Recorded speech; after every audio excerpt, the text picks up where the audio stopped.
Selamat pagi teman-teman, jumpa lagi pada mata kuliah Linguistik Komparatif.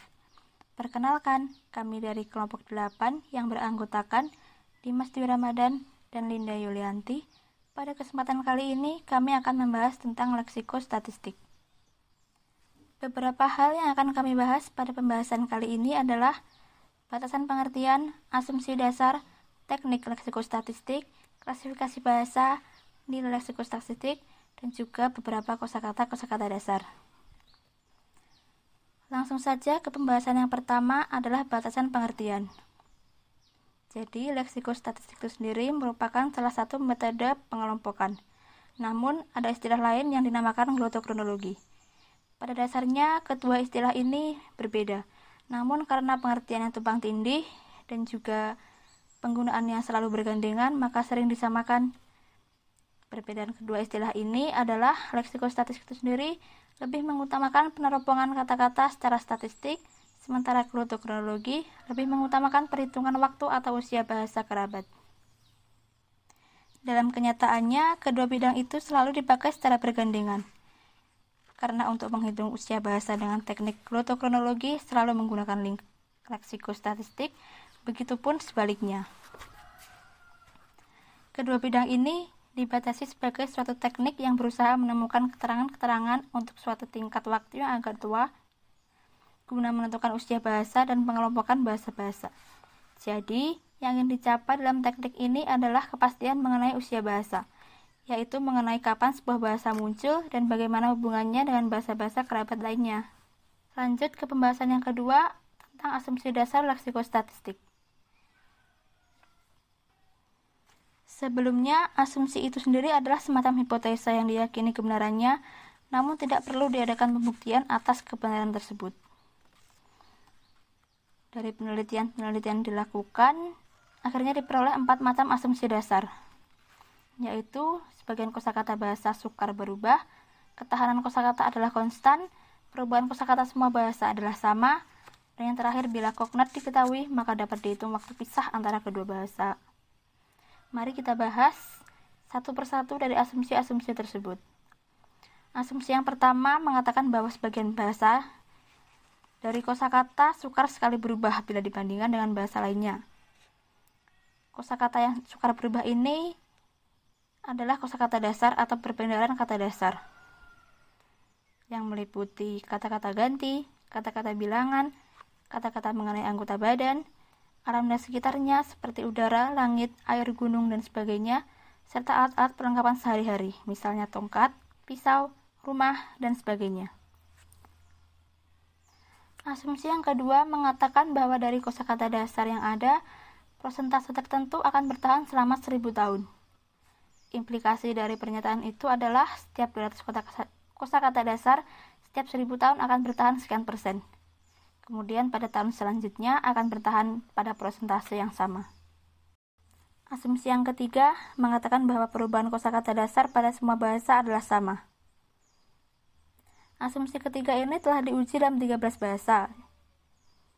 Hasilnya, kosakata dasar suatu bahasa bertahan antara 86,4% sampai 74,4%, atau dapat dirata-rata menjadi 80,5%.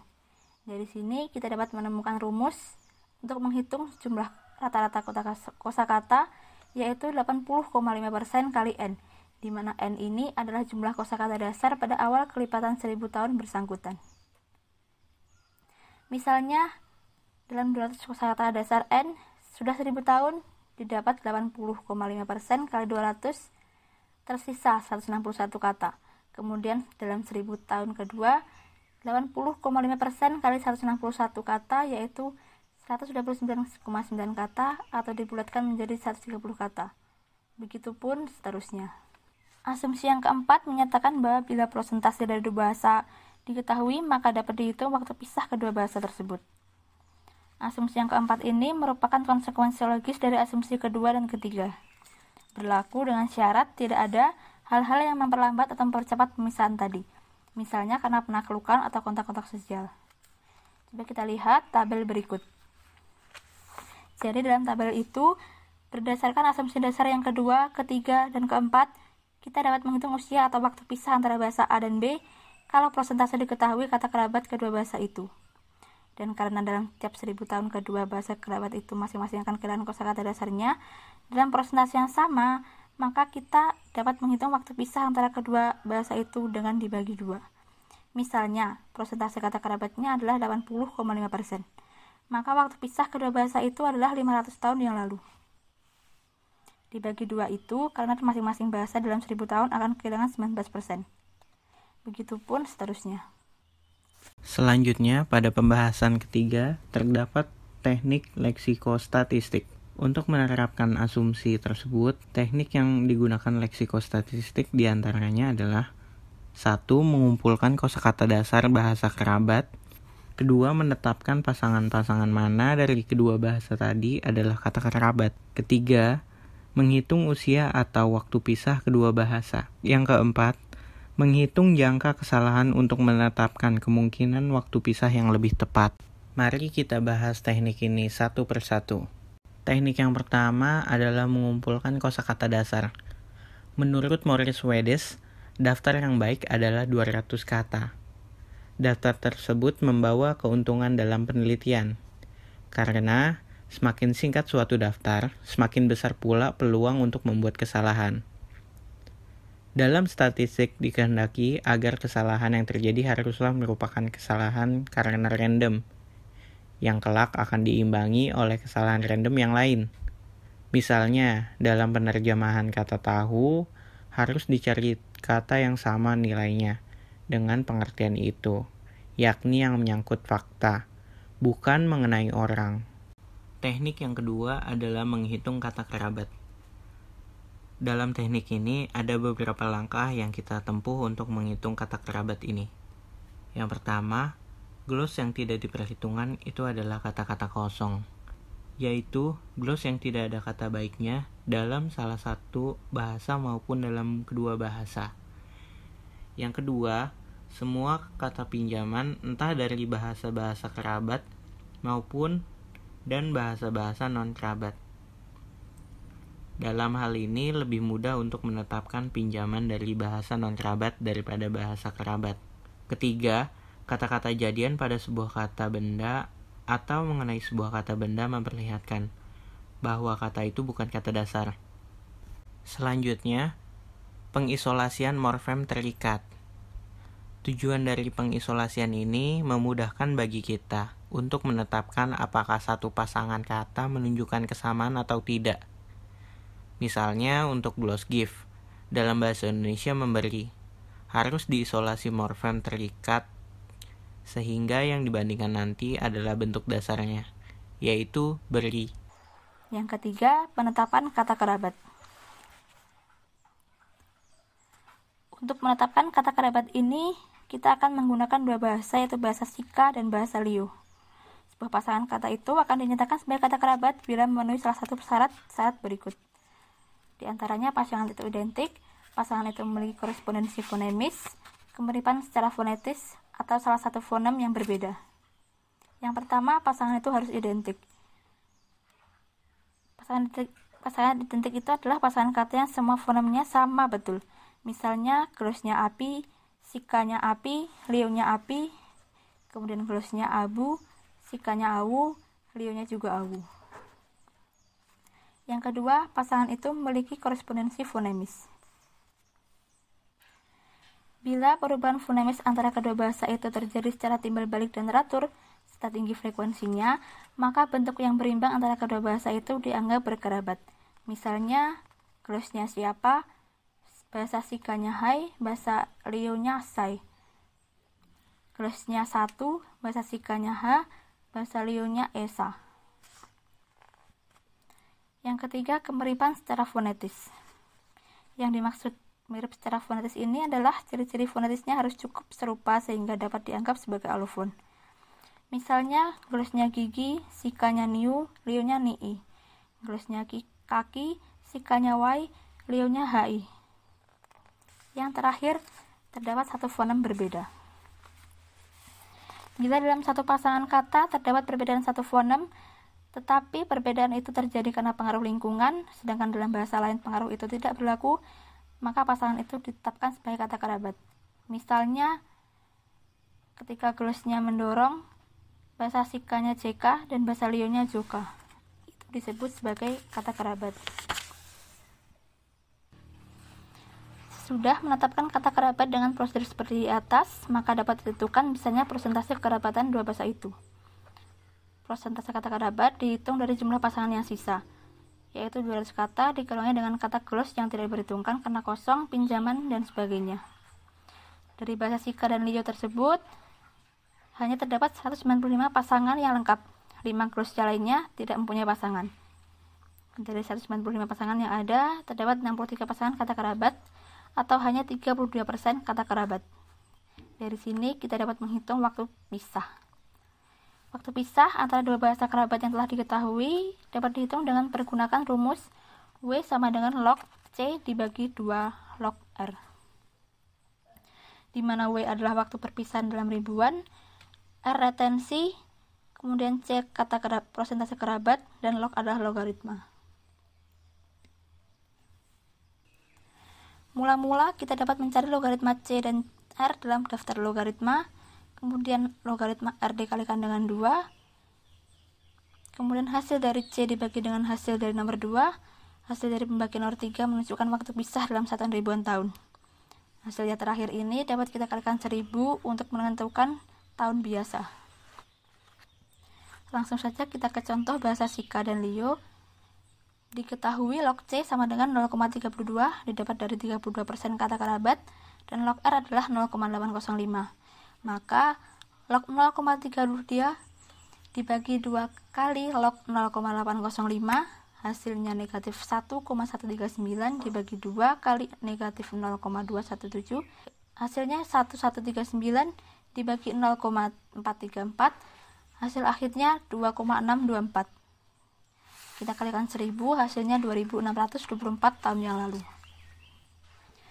Dari situ kita dapat simpulkan bahwa bahasa Sika dan Lio diperkirakan merupakan satu bahasa tunggal yang terjadi sekitar 2,6 ribu tahun yang lalu.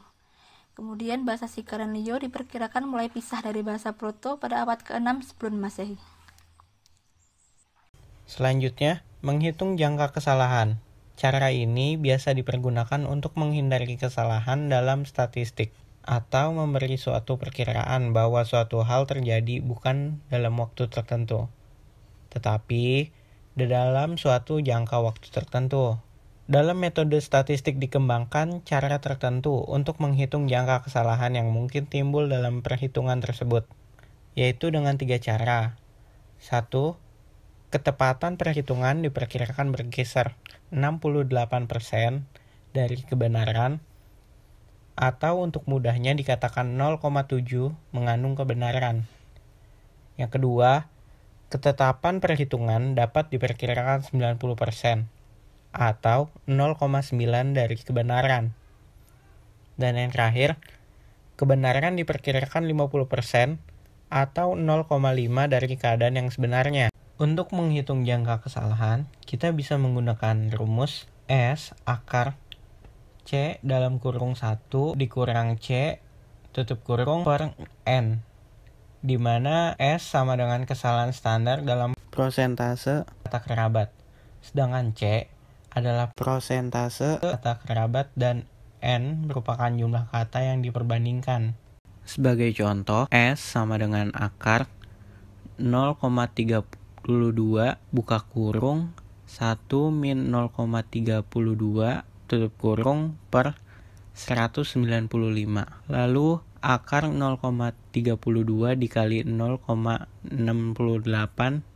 per 195 menjadi akar 0,2176 per 195. Lalu akar 0,32 dikali 0,68 per 195 menjadi akar 0,2176 per 195.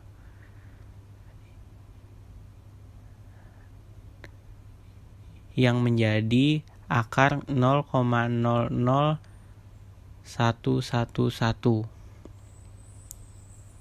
yang diubah menjadi 0,033.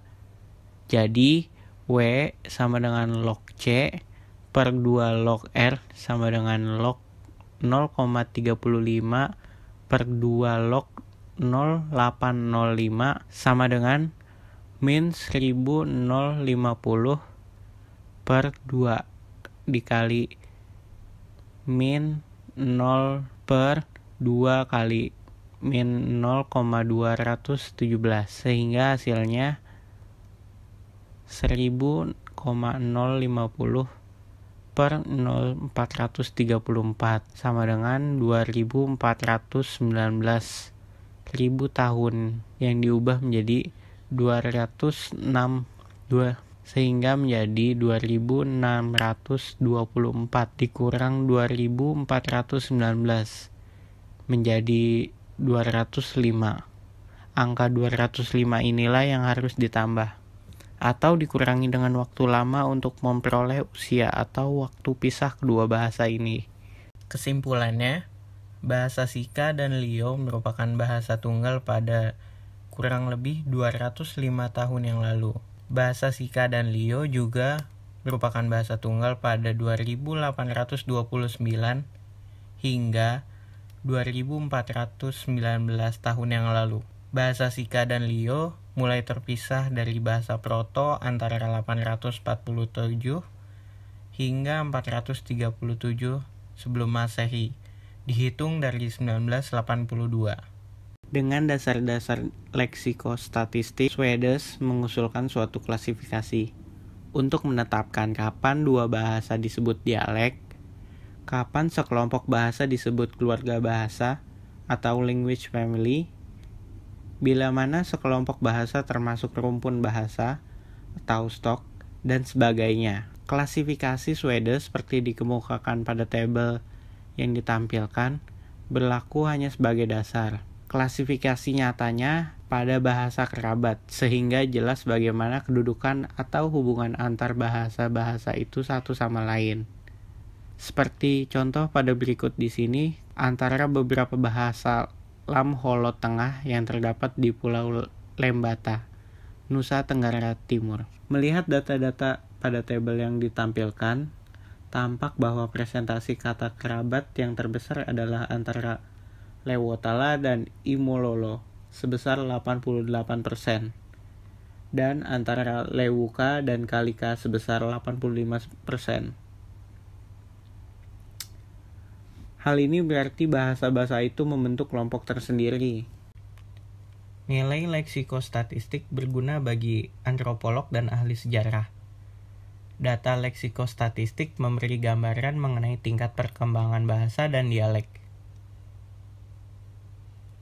Selanjutnya, tata urut perpisahan dapat menghubungkan data linguistik dengan imigrasi.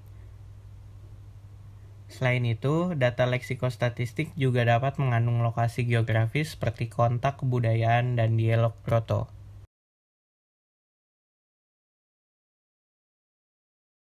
Sekian presentasi dari kelompok 8, kurang lebihnya mohon maaf. Terima kasih.